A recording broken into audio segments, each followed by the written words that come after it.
السلام علیکم سامعین، کیا حال ہیں؟ اللہ پاک کے فضل و کرم سے آپ ٹھیک ہوں گے۔ تو آج ہم جس عنوان پہ بات کریں گے، دراصل اسد محمد خان اور ان کے دو نمائندہ افسانوں اور ان کے افسانہ نگاری کا جائزہ لیں گے، جس میں دیکھیں گے کہ اسد محمد خان نے اپنے افسانوں میں کیا موضوعات لیے، کن رجحان اور کن روایات کو انہوں نے اپنے افسانوں میں پیش کرنے کی کوشش کی ہے۔ تو سب سے پہلے اسد محمد خان کا سرسری تعارف دیکھ لیتے ہیں ہم۔ اسد محمد خان اردو کے جدید افسانہ نگار کے طور پر ہمیں نظر آتے ہیں۔ وہ اسد محمد خان ہجر کا وہ پرندہ ہے جو ہندوستان سے کئی یادیں اور کہانیاں اور داستان لے کر پاکستان میں آیا تھا۔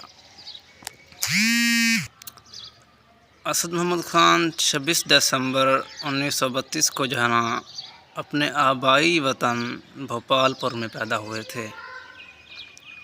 اسد محمد خان 1950 میں پاکستان تشریف لائے اور 1.5 برس لاہور میں انہوں نے قیام کیا، پھر مستقل طور پر کراچی میں منتقل ہو گئے۔ ہم یہ کہہ سکتے ہیں کہ تقسیم کے بعد جن نثر نگاروں نے افسانے کو دوام بخشا، ان میں اسد محمد خان کا نام سر فہرست آتا ہے۔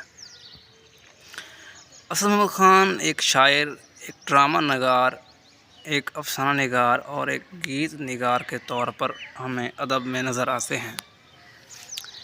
انہوں نے اپنی فکر کو کسی ایک صنف تک محدود نہیں رکھا۔ ان کے افسانوں میں روایت، فکر، تاریخ کی فضا ہمیں نظر آتی ہے۔ اسد محمد خان نے اپنا ادبی سفر شاعری سے شروع کیا۔ انہوں نے 150 سے زیادہ گیت بھی لکھے، جن میں انوکھا، لاڈلا، موج بڑھے یا آندھی آئے قابل ذکر ہیں۔ اسد محمد خان نے اپنے خیالات کا اظہار کرتے ہوئے کہا کہ مصنف کو ہر صنف پر کم از کم ایک مرتبہ طبع آزمائی ضرور کرنی چاہیے۔ انہوں نے افسانے کو اپنا اصل میدان اور عام آدمی کی زندگی کو اپنا اصل موضوع بنایا ہے۔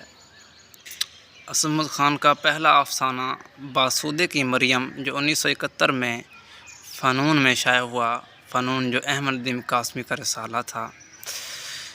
اگر ان کی تصنیف کی بات کی جائے تو کھڑکی بھر آسمان، یہ اس میں افسانے شامل ہیں۔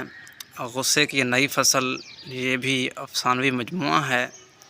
ایک ٹکڑا دھوپ، ٹکڑوں میں کہی گئی کہانیاں، دل دریا، شاہین اور شیر شاہ سوری، یہ ڈرامے ہیں ان کے۔